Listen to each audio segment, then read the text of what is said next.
Okay, I think I'm live. Let's see what's going on Facebook. See if everybody can see me here. Says that we're live. I've got 4 people. Okay, somebody just when you get a second, type in the comments and let me know that you see me. What's up, Facebook family and YouTube subbies? Oh, it's been a minute since I've had an opportunity to come on and talk to you guys about everything that's been going on in the world of police, um, police and police. So we'll talk a little bit about that tonight. I want to start right away with you that are here, and those of you who come on later, you can always review this, back it up, look at it another time.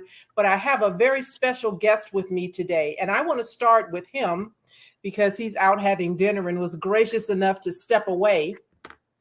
Some of you may know him. He has come on with me in the past. It's been a couple of years. He's an attorney out of Connecticut who handles civil rights investigations, and right now is representing the family of Mubarak Solomon.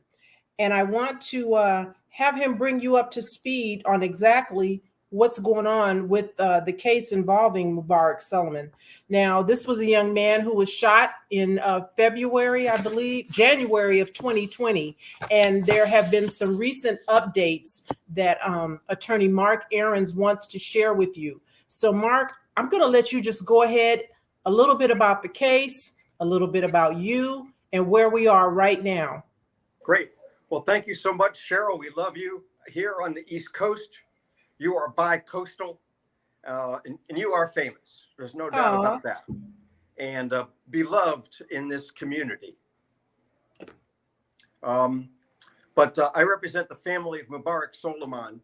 Mubarak was a 19-year-old Black college student who was involved in a high-speed police chase in West Haven, Connecticut in January 2020, when he was brutally murdered, shot 7 times by a Connecticut state trooper and killed. So for over 2 years now, we've been struggling and fighting for justice for Mubarak with his family.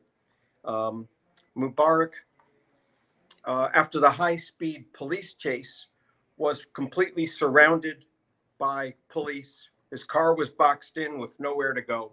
He was inside the car with the doors closed and the windows up.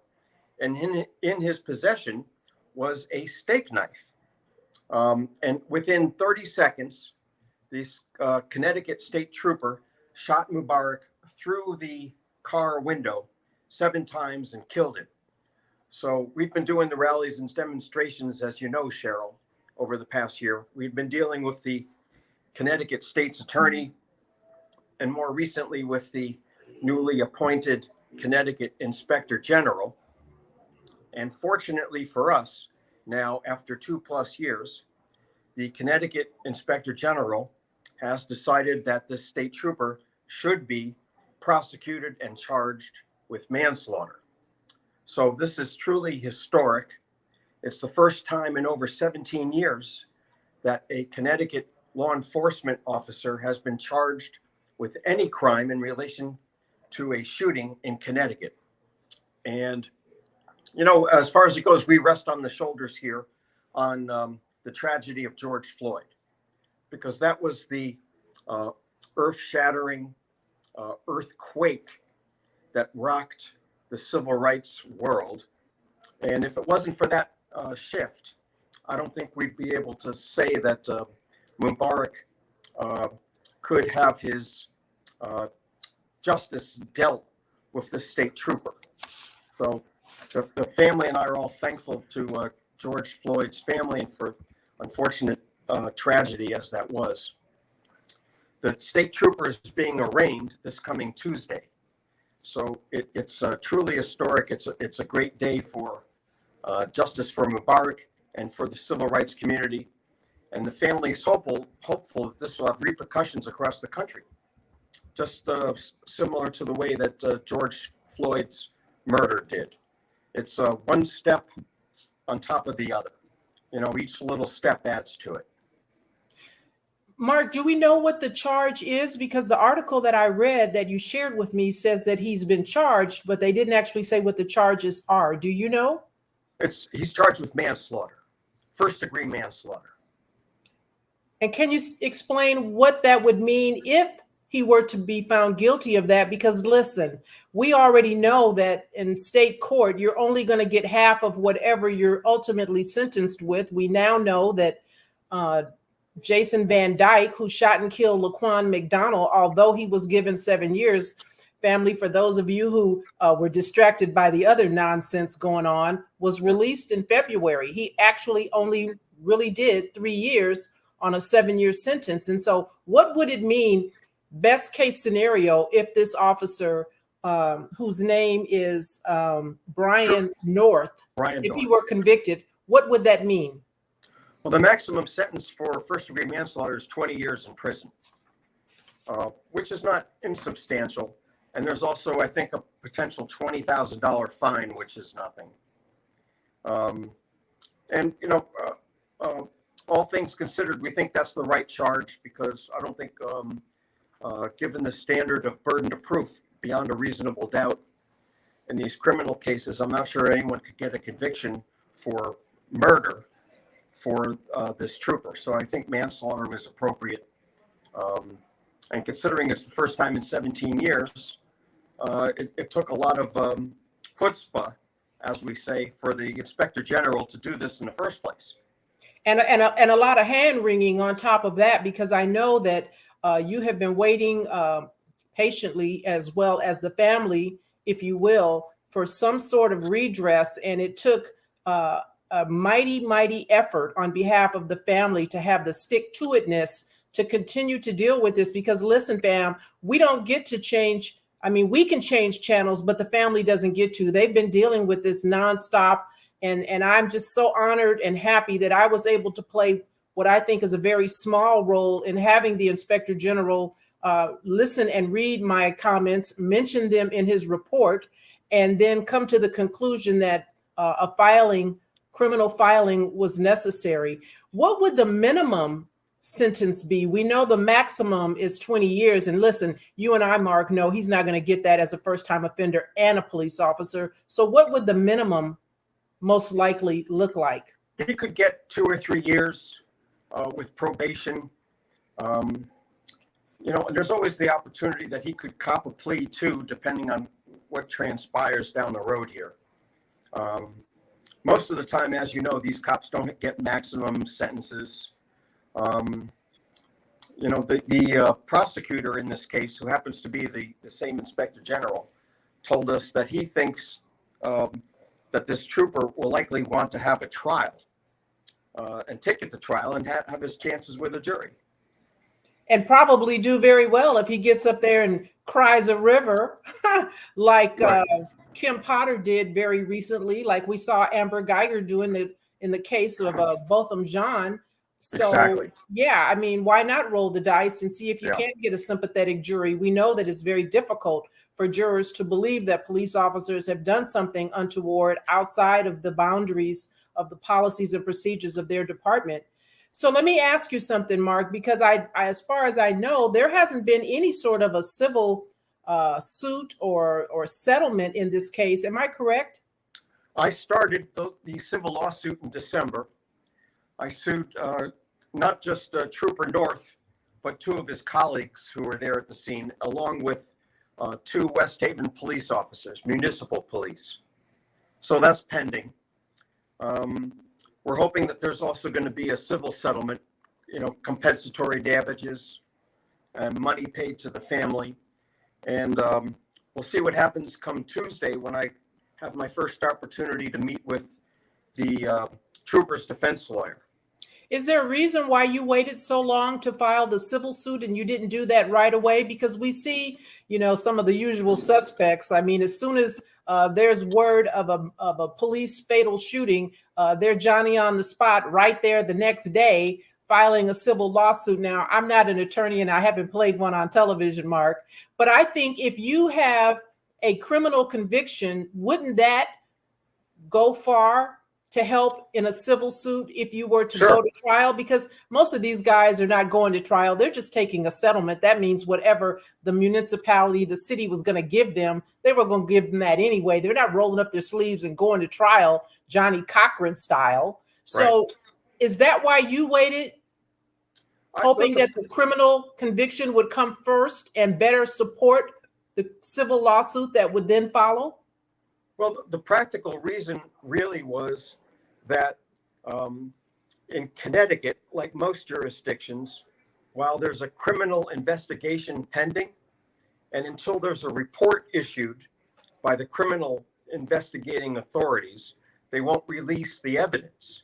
So without the evidence required, it's hard to prosecute a civil case. So I don't have the state police reports. I don't have the full audio and video from body cam and dash cam. So that's why I was waiting.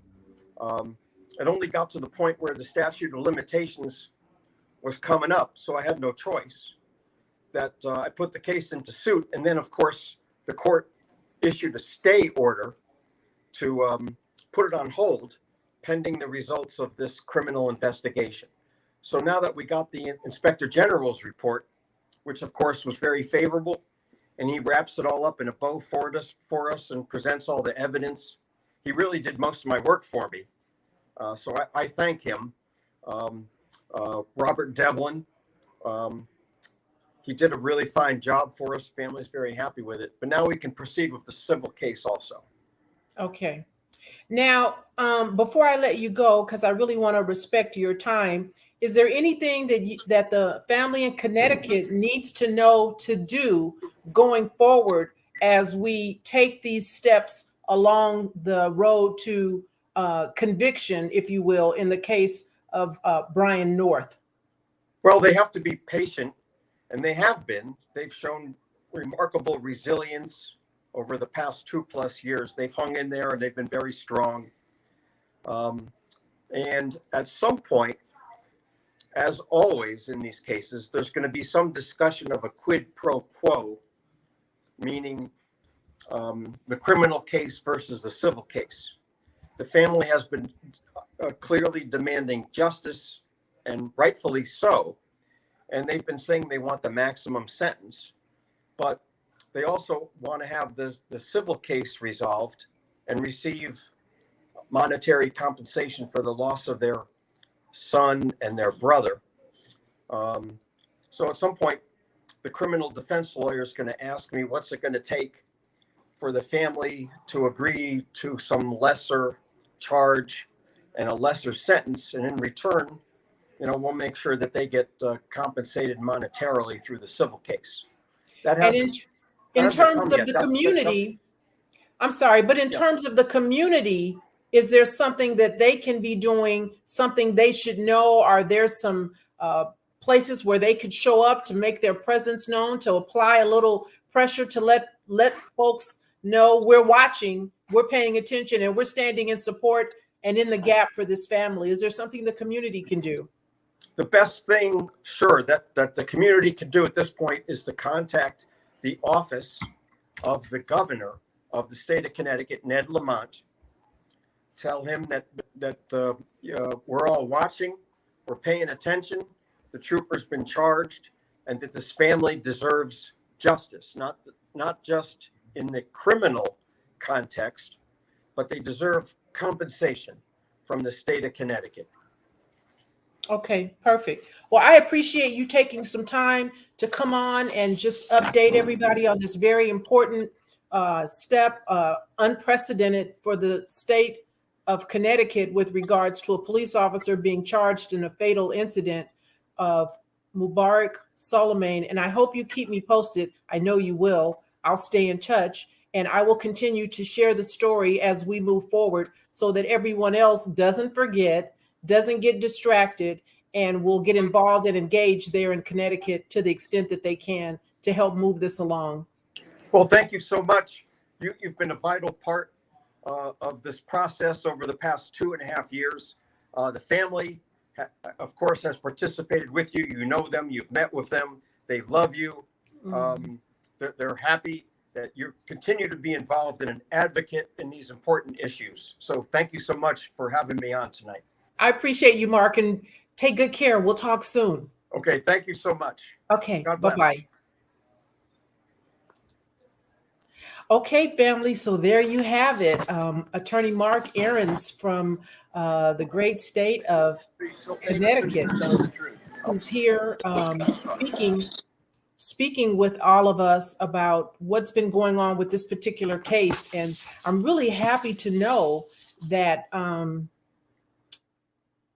what I had to say made a difference. And I'll just share with you a little bit of what the state attorney, the state IG, Inspector General there in Connecticut, heard from me. And it's not very long, so if you just indulge me, I'm going to read to you my statement.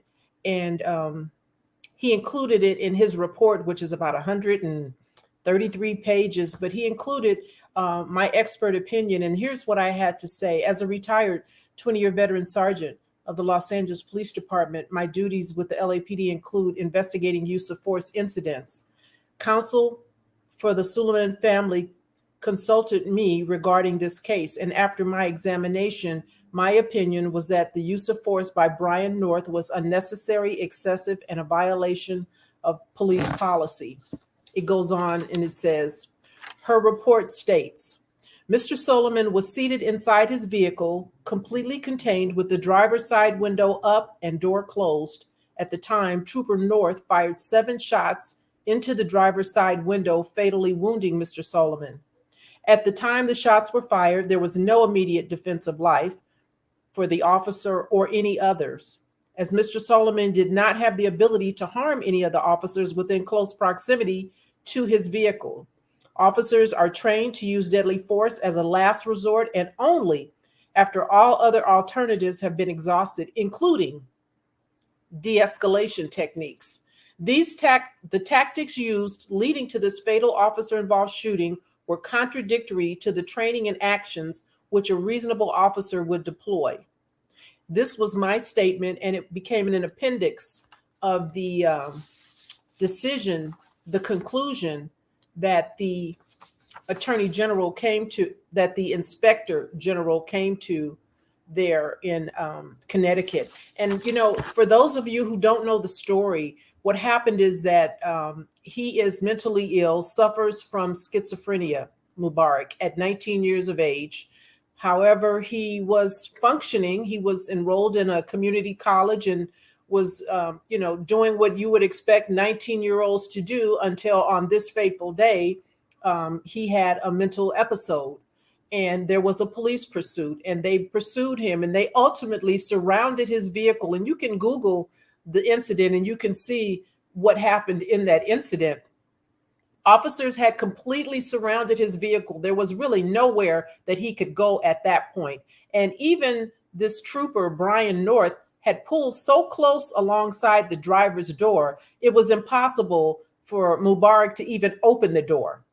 So he's seated inside of his vehicle with the windows up, and he did have a knife in his possession, but you understand he's inside of his car with the windows up. So even though he possessed a knife inside that vehicle with the windows up, the officer was in no immediate threat.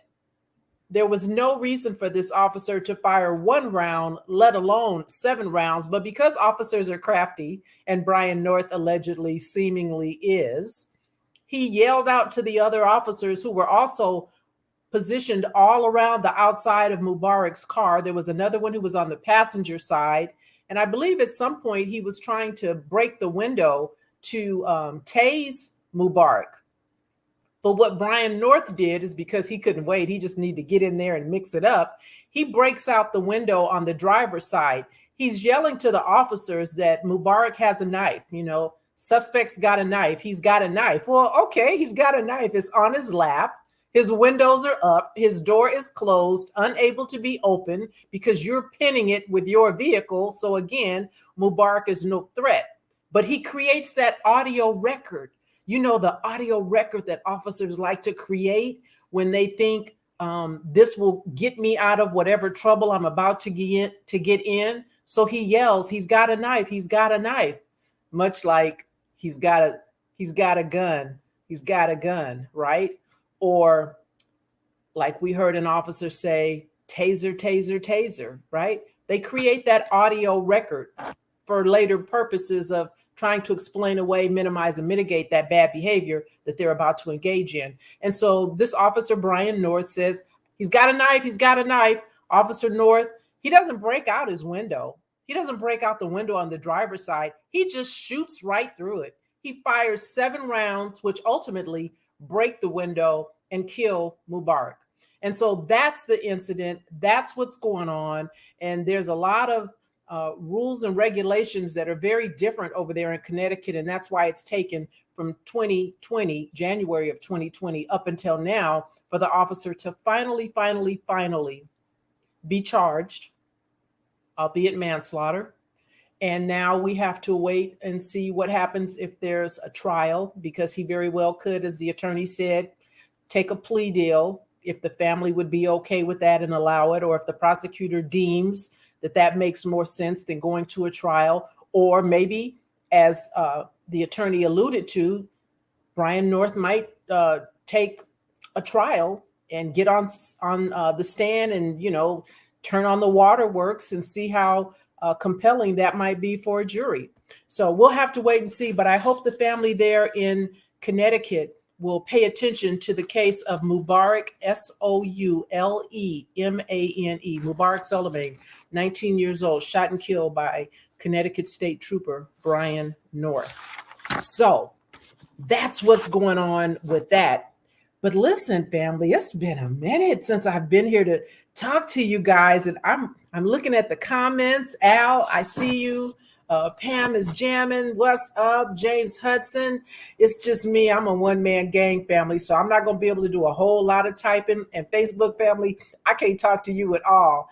I know you're on there watching. If you want to slide on over to YouTube and send me some comments from my YouTube channel, Sergeant Dorsey Speaks, you can do that, Facebook, and I will see your comments as they pop up, and I'll try to respond. So James, you want me to speak on Patrick Lyoya? Okay, I will. What went wrong?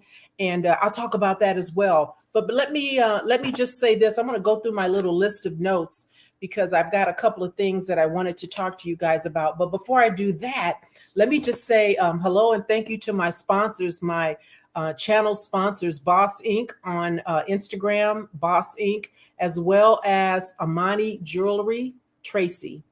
Amani Jewelry Tracy, Traci, on Facebook and on Instagram. And you can see my amazing earrings. I know you guys have seen my earrings when I'm on TV. I've had people comment. I've had people reach out to me, and I've put them in touch with Amani Jewelry Tracy because her stuff is just to die for. So thank you to my sponsors.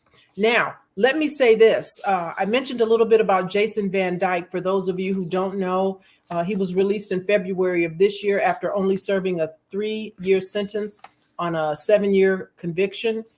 He was released, got 1 day for 1 day, good time served, and he's out. And not only is he out, he's not facing any federal charges because this administration, the DOJ, said that they weren't going to pursue any federal charges and that the family was in agreement with that. Well, now I don't know what they sat down and said to the family. A lot of times police and folks in position of authority will say, you don't want to go to a federal trial. Oh my goodness, it is going to be so difficult and so hard to convict on federal charges. The threshold for a federal conviction is very high, and it is. But if it were me, if it were my loved one, if Laquan McDonald was my baby, I want to go the last mile of the way. You take as much time as you need to try to get a conviction federally. You do whatever it is that you have to do, no matter how difficult it is, because I would at least want to take a bite at the apple rather than just have someone convince me. And I'm not saying that the family was convinced to that extent, but according to reports, the family is okay with no federal charges being sought because of the high threshold to get a conviction for a civil rights violation. So there's that.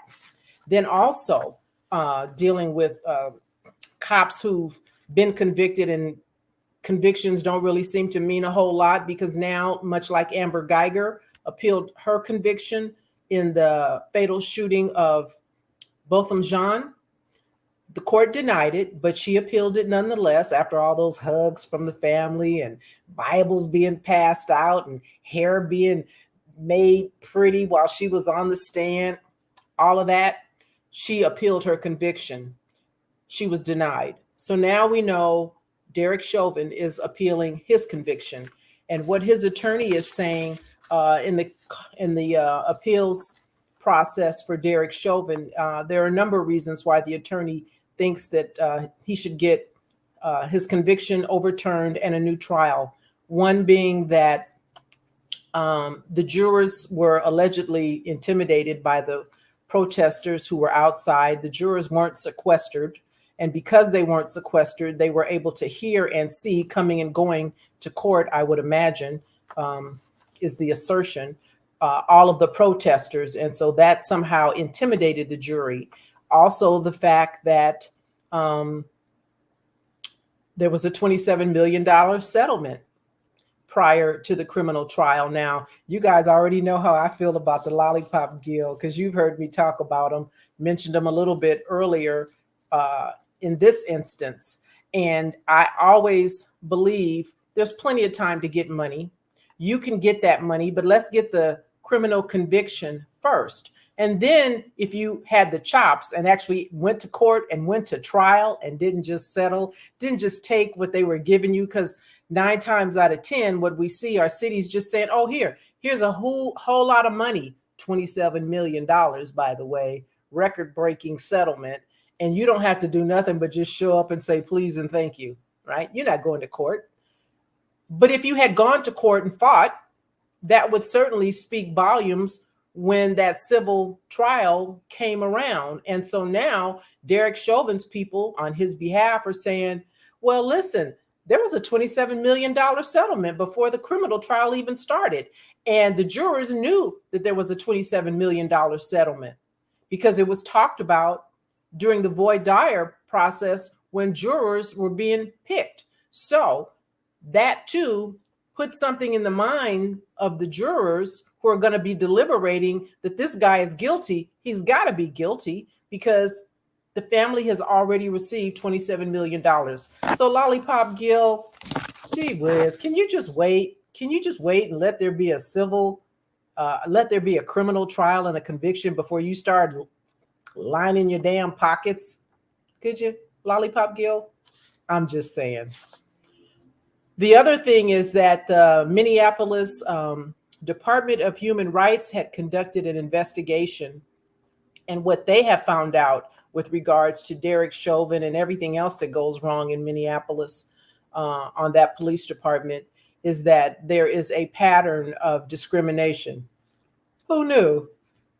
Who knew that they actually discriminated against Black folks in Minneapolis? Well, the Department of Human Rights conducted an investigation as if we needed one to prove it, but they did. Thank you for that. And so I don't know what's going to happen as a result of it, but they are saying that there has been a pattern of discrimination and racial profiling of Black folks over there for over a decade. We know this to be true. Otherwise, how in the heck does Derek Chauvin get over 20 personnel complaints with almost 20 years on the job? That would average out to a personnel complaint sustained every year that he's working. And I've said all along during that whole process and learning about his administrative disciplinary history that there's no way in hell Derek Chauvin should have been allowed to stay in patrol.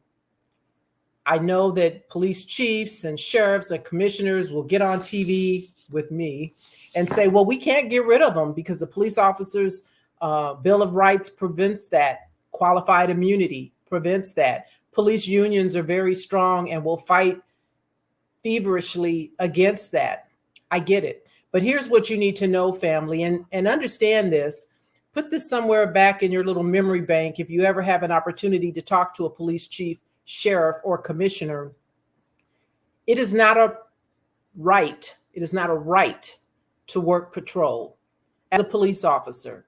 And I know for a fact, because it was done to me, whenever they wanted to reach out and touch me and remind me I was Black, not that I ever forgot on the LAPD, but I know that they could tie you to the desk. You can work the front desk in a police station. We have a term for officers like that. We call them a house mouse. You can't leave a station. They will tie your ass to the desk. They'll put you in the kit room. That's where the officer is assigned to pass out the equipment daily to the officers coming on shift and retrieve the equipment from the officers who are about to go home as shifts change, right? So you have a police officer who sits in there and does that, passes stuff out. And then when you get done passing out equipment, then you go work the front desk and you sit there and you answer phone calls, you deal with public, people who come into the lobby to make a police report or whatever.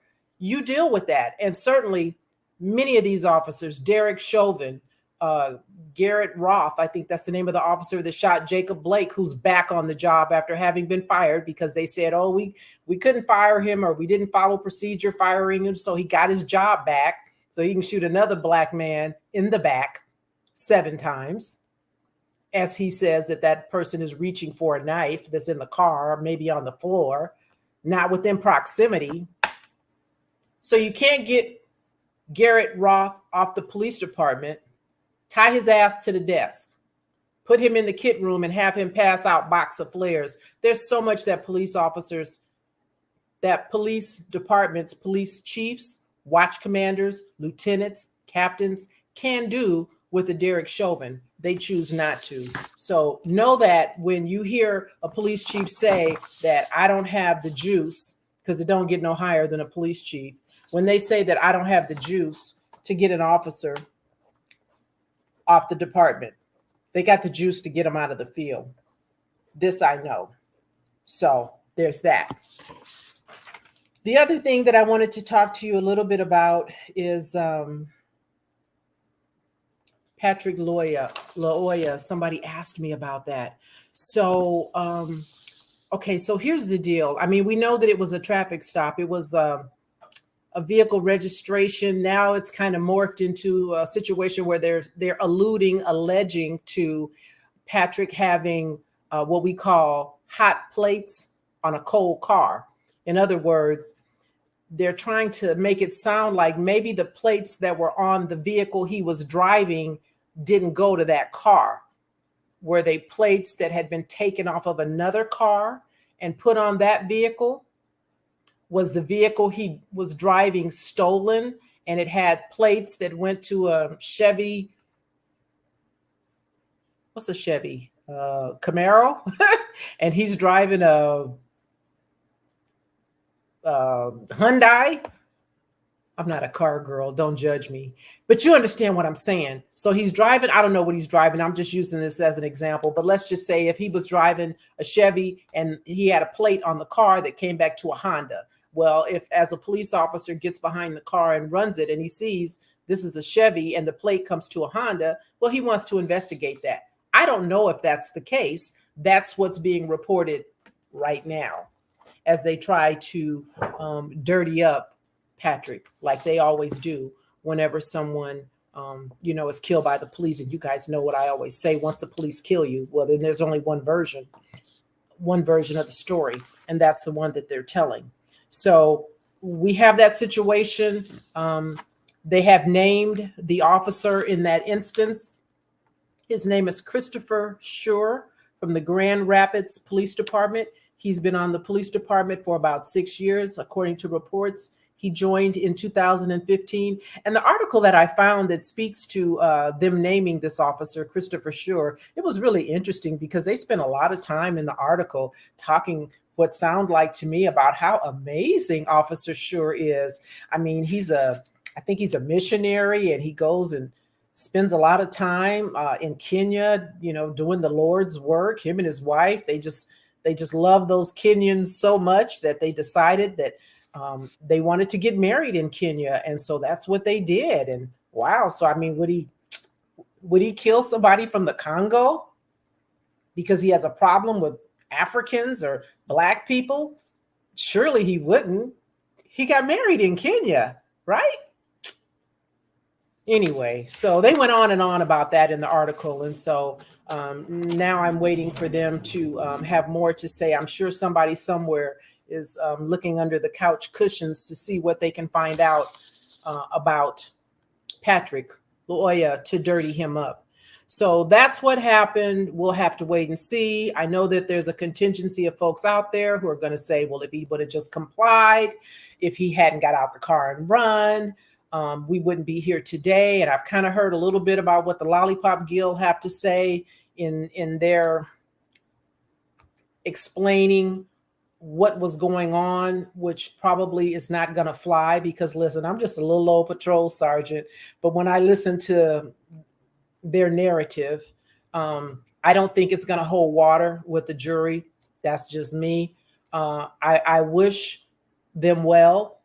I certainly believe that the family is deserving, as I believe every family who loses a loved one at the hands of an errant officer, deserving of compensation, understanding it's not going to bring that person back. But what I would also like to see the Lollipop Guild do, if they had an appetite to do this, I don't think they do, is ask just before you get that check to actually have substantive police reform, policy change on that police department. So get the money and get the change that's needed so there isn't another Patrick, so that there isn't another Mubarak, so that there isn't another Dante Wright. I mean, I could rattle off names, for the next 20, 40 minutes if I just wanted to, of folks who have been killed at the hands of police officers, and we've seen no change.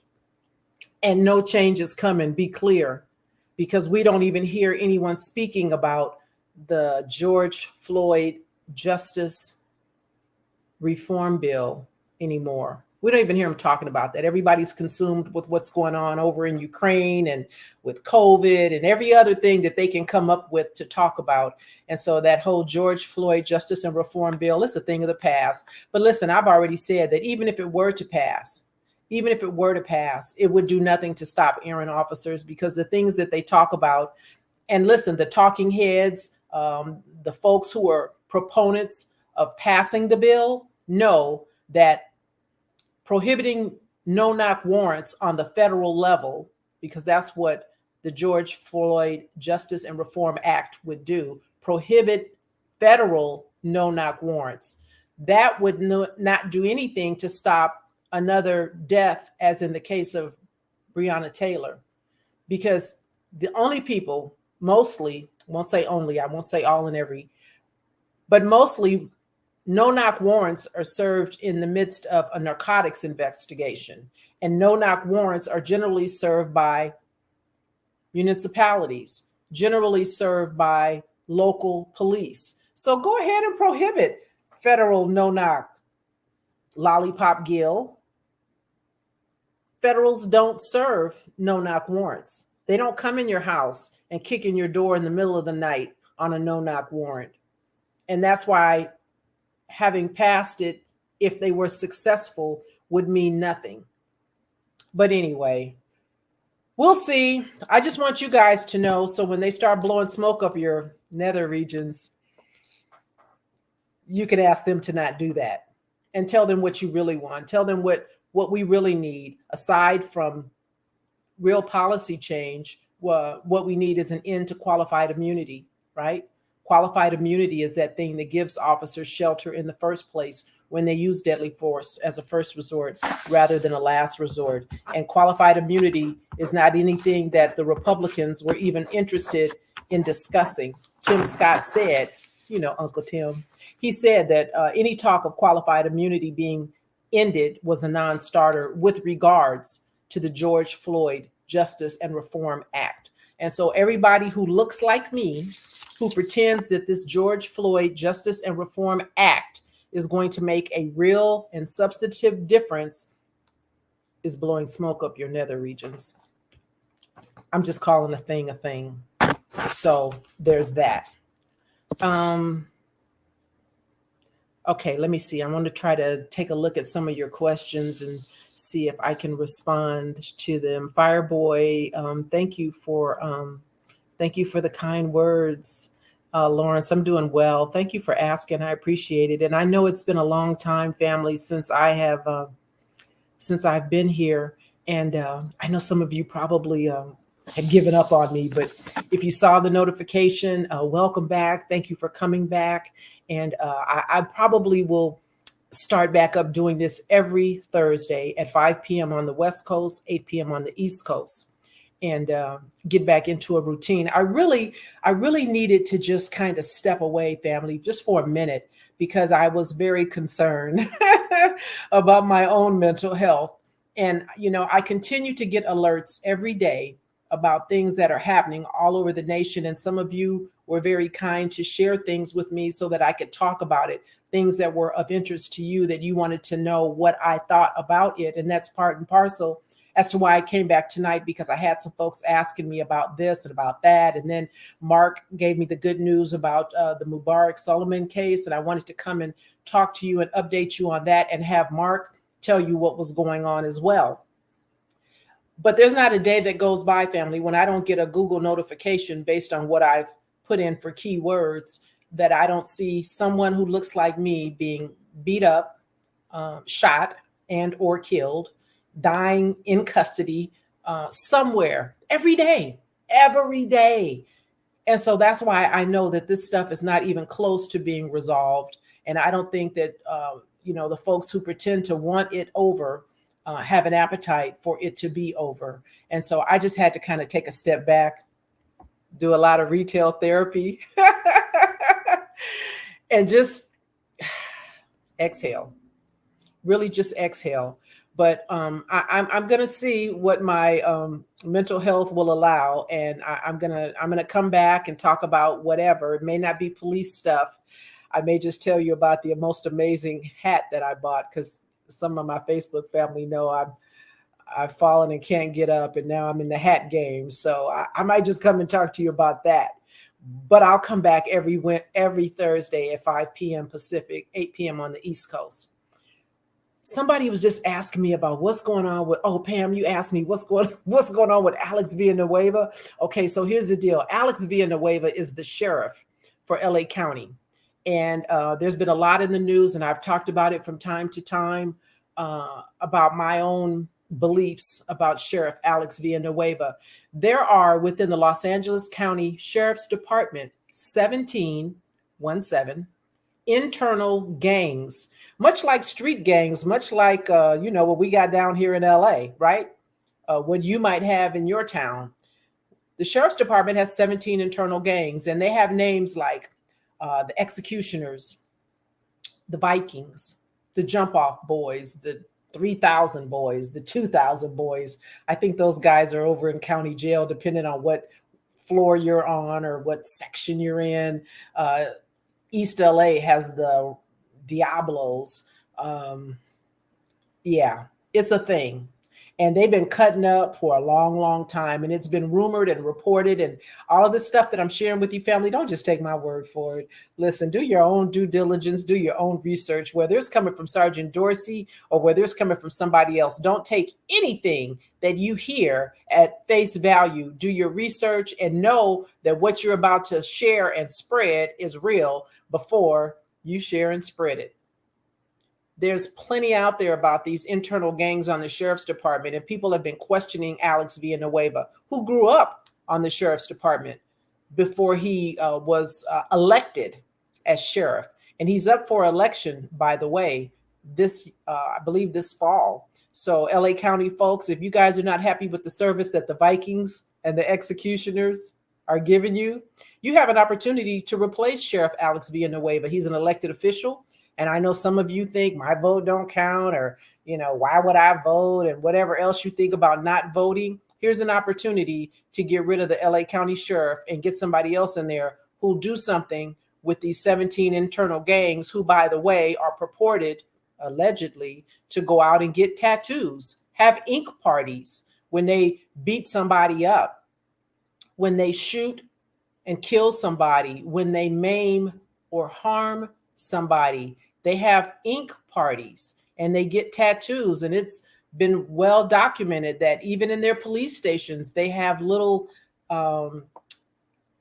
pads on their desk where the mouse for their computer sits that show the logo of the particular internal gang for that particular station. I believe in Linwood, they call themselves Vikings. I don't know every department or every station. I don't know which name corresponds to which particular sheriff's office, but it's reported that they get these tattoos on their legs because it's out of view when they're in uniform. And so I've been asking, I wish they would, somebody during a press conference can just ask Sheriff Alex Villanueva to pull up his pants leg. I know he got a damn skull, a cross and bones. He's got to have something tattooed somewhere on his body. And so if not on his leg, I need to see his arm. I need to see his chest. I need them to do him just like they do some of you guys when they bring you into custody down there at CJ, just before they give you that special outfit that they wear. You know how they have you go in the room and take all your stuff off? Yeah, I need Alex Villanueva to do that because I want to know what kind of tat he's sporting. He says he doesn't have any interest in conducting what he refers to as an inquisition to find out who these wrongdoers are. We know that they're there. We know that they exist. They're referred to even by police deputies who have filed lawsuit about these bad doers on the sheriff's department who are retaliating and mistreating their own. They refer to these deputies as shot callers. They run that station in Compton, in Linwood, and they decide who gets what assignment. They decide who gets overtime, the bad doers, the Vikings, the executioners. Alex Villanueva knows this.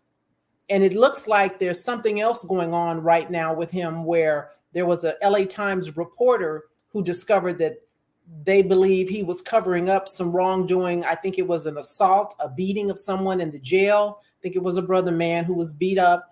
And somehow Alex Villanueva was trying to slide it under the rug like they do, cover it up. And this LA Times reporter found out about it and named some names. And then on just yesterday, Alex Villanueva had a press conference where it sounded like he was threatening this LA Times reporter, making her the subject of an internal investigation that he was going to conduct against her for reporting misconduct that he was covering up. And then somebody pulled him aside and had a fireside chat with him, Alex Villanueva. And then he came back and retracted and said, oh, no, hold up, wait. That's not what I meant. What I meant was, and then he said something that was supposed to be akin to, no, I didn't really mean I was going to investigate the LA Times girl. That's not really what I meant. What I meant was, and then he said it. Now, I don't know if that's the end of the story, Pam, but that is what's going on with Sheriff Alex Villanueva. So we'll have to wait and see, and see what happens with that. So there's that. Now let's see, what else do I have? Oh, I had mentioned to my Facebook family. I'll just share this with you too, subbies. Is that I've been really busy over the last few days, and this is probably going to continue right on through the end of the year because February 2023. is the 10th year anniversary, and I'm just going to call it, of the execution of Christopher Dorner. February 2023, it will be 10 years ago when LAPD and the San Bernardino County sheriffs were arm wrestling each other over who was going to kill him. San Bernardino told LAPD, stand down, you out of your county, you in my county, you up here in my mountains in San Bernardino. And LAPD said, oh, no, we got this. And so they were arguing over the air. And this too, you don't have to take my word for it.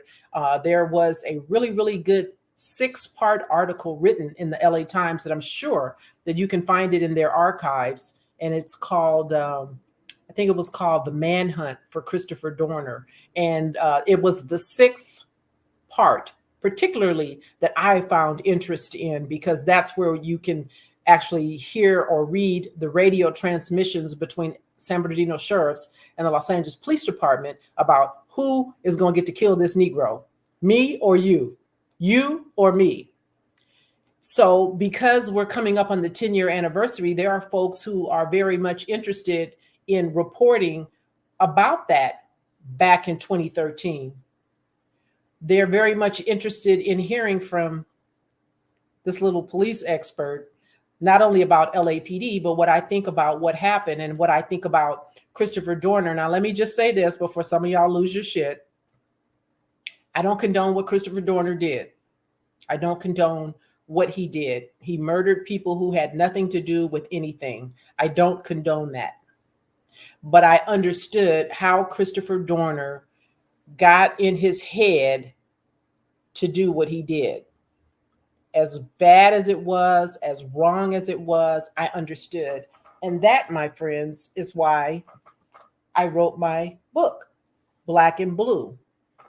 My very first book was The Creation of a Manifesto, which I published in 2013 while LAPD was hunting for Christopher Dorner, because I knew, and everybody who looks like me that worked on LAPD knew, when they catch him, ooh, it's going to be bad. It's going to be bad. And I think Christopher Dorner knew, and that's why he wrote that manifesto. And so I had heard my police chief then, Charlie Beck, talking about Christopher Dorner in a way that I thought, that's not right. And describing him and the things that went on the LAPD in a way that I knew wasn't right, wasn't true. And so that's why I wrote the book, because I wanted people to know who might find themselves similarly situated as a police officer, sent to a board of rights, accused of doing something that you didn't do, have to sit through that kangaroo court, lose your job, lose the appeal to get your job back, and then maybe the ability to even take care of yourself, because that's my understanding as to what happened before Christopher Dorner went on that killing spree, is that he was connected somehow with the military and they let him go. And I know for a fact, because of my own personal experiences, I talk about them in my book, that LAPD is not always just happy to fire you. They want to grind you down, wind you down. They want to figuratively kill you. They don't want you to be able to take care of yourself. If you work for Papa John's or Pizza Hut and they fire you, they don't care if you go get a job at Round Table Pizza. Oh no, but not LAPD. And so I started writing my book, Black and Blue, because I wanted people to know, if you find yourself in a situation, whether you're a police officer, whether you work in a hospital, whether you work in a post office, before you go postal, understand there's life after that job. You will be fine. You will survive. You will find something to do after that termination. And I wanted people to know that. And I also was hopeful, and I've heard, I don't know that it's true, but I was hopeful that Christopher Dorner's mother might have an opportunity to pick up my book and read it, because all she had ever heard was her son being spoken about in a way that was certainly contrary to what she knew about him. Because, you know, as a Black mother, we always say, I didn't raise him like that. I didn't teach him to do that. I don't know why he did that. I wanted her to know what I thought about why he did that, because I had been through everything Christopher Dorner had been through, all of the isms, the sexism, the racism, the reverse racism. That means people who look like me treat me like shit. But I survived it. And I was able to make it to the finish line and honorably retire. So I wanted police officers, whether you're on LAPD, Inglewood PD, Hawthorne PD, or any other police department, to know that there's life after that department. And I did all of that in 2013, not knowing that in 2014, we were going to have a spate of deadly police shootings, dealing with, starting with Eric Garner and Mike Brown, Tamir Rice, John Crawford. All of those shootings and deadly uses of force happened in 2014. And that's when I had my aha moment, because now I've got this book and I realized that I had gone through everything that I had gone through on the LAPD, because my God is amazing. And he allowed me to have those experiences so that I could speak credibly, honestly, truthfully, and without fear about what it is to wear that uniform. And I had so many people who were coming after me initially. They were saying I was a cop hater. They said I was a race baiter. They said I was a traitor. I mean, I had a little bit of everything, but you guys already know. You guys already know, right? Your agreement is not required. I don't need you to agree with me about the stuff that I say. I'm not making anything up. I'm not embellishing anything in my novel, not my novel, but in my autobiography. I just talk about my own personal experiences and I name names. So if you want to know what that was like for me as a young Black girl on the LAPD male-dominated white organization, I talk about that in my book. And it's available for purchase. You can get it on Amazon. You can also go to my website. You can just go CherylDorsey.com, or you can go sgtCherylDorsey.com, and I'll send you an autographed copy. But I started off talking about the whole Black and Blue thing because I've been doing a lot of interviewing with folks who have some things that are going to come out later this year, as well as February of next year for the 10th anniversary. And while I know that folks will lose their shit if I try to speak of Christopher Dorner as a good cop in the vein of why don't good cops tell on bad cops, I'm going to be doing a little bit of that. Not tonight, but I'm going to be doing a little bit of that. I want to talk a little bit about that whole Board of Rights that Christopher Dorner was sent to. A Board of Rights is an administrative hearing that we are sent to as police officers on the Los Angeles Police Department when really the police chief wants you to get gone. Everybody knows on the LAPD, when the police chief sends you to a Board of Rights, it's because he wants you fired. Now, not everybody that goes to a Board of Rights gets fired. A lot of officers will get days suspended. It used to be you could get up to a 6-month suspension. They don't do that anymore. Now, I think, if they're going to give you months and months and months, they just fire you. And then you got to try to fight and get your job back.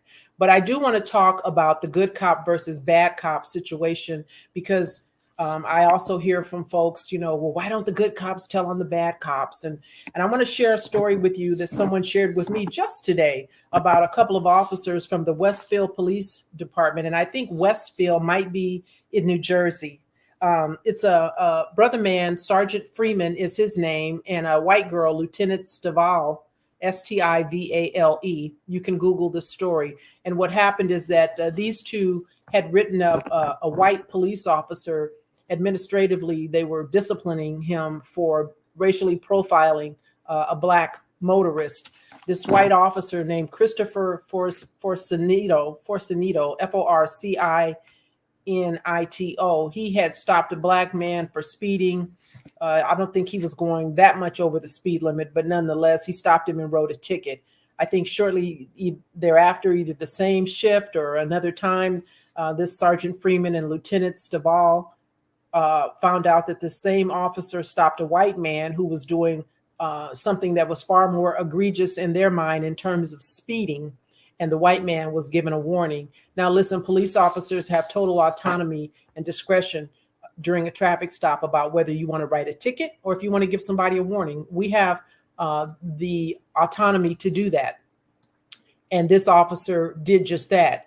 He wrote the brother man and he let the white man go with a warning. And maybe they looked at some of his other stops and interactions with people of color and decided that he was racially profiling folks. And as a result of that, a personnel investigation was initiated against this Christopher Forcinito, and he was, I believe, suspended without pay for a few days. Well, when the police chief, whose name is Christopher Battaloro, when he found out what brother man Sergeant Freeman and this female lieutenant had done, he then retaliated and went after them. And so now there's a big lawsuit, and there were some things that this police chief tried to do to the brother man, because I guess when he first promoted to sergeant, and he's the first person I think on that department to promote to sergeant, and I think he got the highest score of anyone ever on that agency when he took the written test. And the police chief tried to throw brother man's test scores out because he didn't want him to promote. And so brother man filed a lawsuit, Sergeant Freeman, and he was able to have the police chief rethink his position, ultimately was promoted to sergeant. But those are the kind of shenanigans that are going on over there on that Westfield Police Department under the command of Police Chief Christopher Dorner. So there will be probably a lot more said. It's working its way through their process, and probably a lot more written about why good cops don't tell on bad cops, because there's a price to pay, because you will get retaliated against. And retaliation can look like what these two are going through, or it could look like you not getting backup when you need it in the field.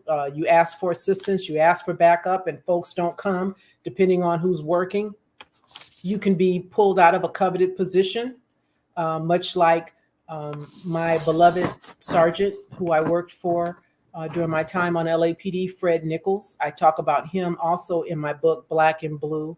I wanted to memorialize him and have people know his story, because I refer to Fred Nichols as Christopher Dorner before Christopher Dorner.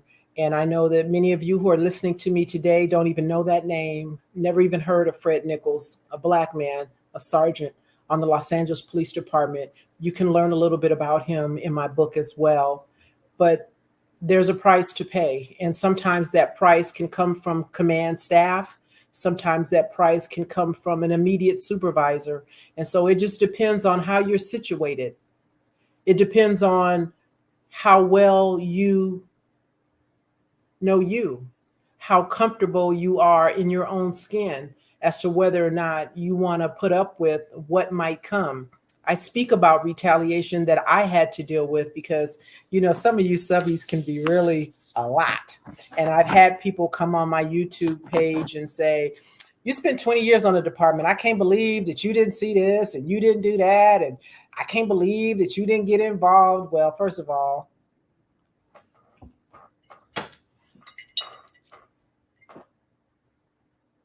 there's that. And then there's the fact that I came on at a time when there wasn't a whole lot of people who looked like me. And it kind of worked to my benefit, I'm understanding now, because there were a lot of folks who didn't know what to make of me, white folks on the LAPD. And so they just didn't do dirt in front of me, because they didn't know if I would back them. They didn't know if I would go tell. And listen, LAPD, police departments ain't no different than the streets. Snitches get stitches, right? Well, didn't nobody beat me up, but they treated me pretty shitty. But I'm the kind of person, if you tell me no, then I must. And I had already gone through some stuff on the LAPD very early on in my career. And so I was like, y'all don't want to talk to me? Works for me. I don't want to talk to you. You don't want to have me come when you have lunch and include me in the conversation. I'll sit over here and I'll eat my lunch and I'll be quiet, because as a probationary officer, I had to have big eyes and big ears to listen and see and shut my mouth until I got off probation. But ooh-wee. When I got off probation and now I'm no longer an at-will employee, I'm fully vested. I'm a full-fledged police officer with 18 months on the job. Yeah, that's when they got to see Shaquisha, right? And so I encourage anybody who looks like me, who don't like what's going on a police department in your town, infiltrate. If that's the word that works for you, get on these police departments, because what they want us to do is say FTP. They don't want us on these police departments, but we absolutely need folks who look like me on these police departments, who think like me. And I know they don't make it easy. I know that the process can be grueling. I know that it can take many years to get through it. I have a young man I've come to know, and he's been trying to get on LAPD for about 4 or 5 years. And he just graduated from the police academy. And I was so happy that he made it. So it's tough. If it were easy, everybody would do it. But we need you there. We need you on these police departments to be there, so you could pull Derek Chauvin off of George Floyd. So you could tell Aaron Dean when he's outside of Tatiana Jefferson's home, watching her play a video game with her nephew, dude, put your gun up. What are you doing? So we could tell Betty Shelby when she sees Terrence Crutcher walking down the street away from her with his hands up in the air, bitch, you're not scared more than anything you've ever seen in your life. You can't be. The man's walking away from you with his hands up. Put your gun away. But instead of that, we had her husband up in an air unit, the helicopter, saying, "Ooh, that looks like a bad hombre." And then we know what happened with Betty Shelby. She shot Terrence Crutcher in the back. So we need you on these police departments. And I hope that you guys will do what it is that you can do. And if you can't get on a police department, you can certainly attend a community meeting. You can certainly go to the booth and vote out these police chiefs and sheriffs who are allowing this foolishness to continue, and vote in district attorneys and judges who value your quality of life. And speaking of judges, that reminds me, I made a note because I was talking about the Jason Van Dyke situation and the fact that he was let out back in February. And so understand this, the judge who allowed him to get that slap on the hand, his last name is Gaughan, Gone, Judge Gone, is the one who was responsible for Jason Van Dyke getting a 7-year sentence, when normally, according to records, it's been reported that ordinarily in a very similar situation to the one Jason Van Dyke was facing, Judge Gone would give you 14 years.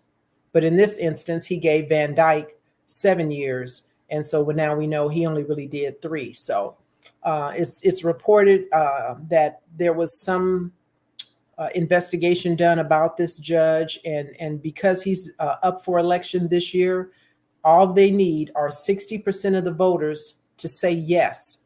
And he's back in for however long his term would be until the next reelection. So if you guys are not happy with these sentences, you need to pay attention to down ballot. You need to pay attention to judges, prosecutors, sheriffs, all of that.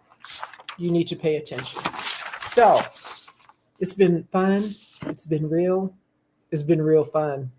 And I'm happy to be back, family. I appreciate you for coming in. It's a little after 6 now. And I'm going to go ahead and respect your time and let you go. Just going through my notes here to see. Pam, what did you say last year? Congresswoman Maxine Waters called for an investigation of police gangs, and I don't know what became of the investigation.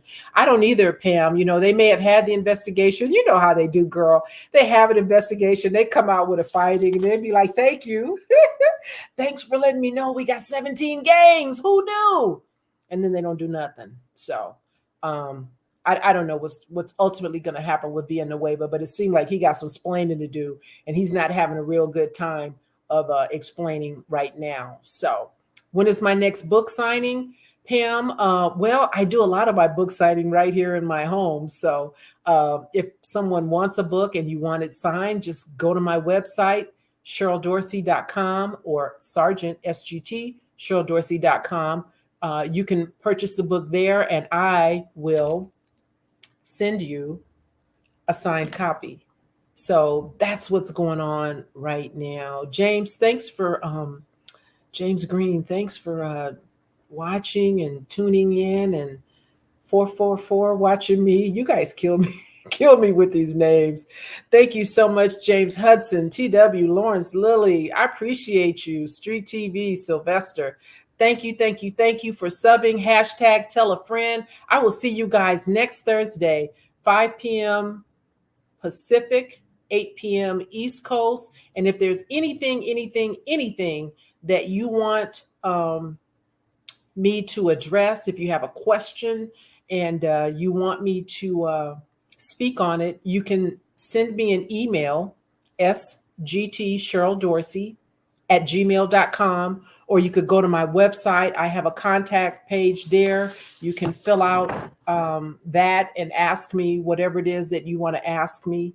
And we'll do this again next Thursday. Until then, family, be good, be safe.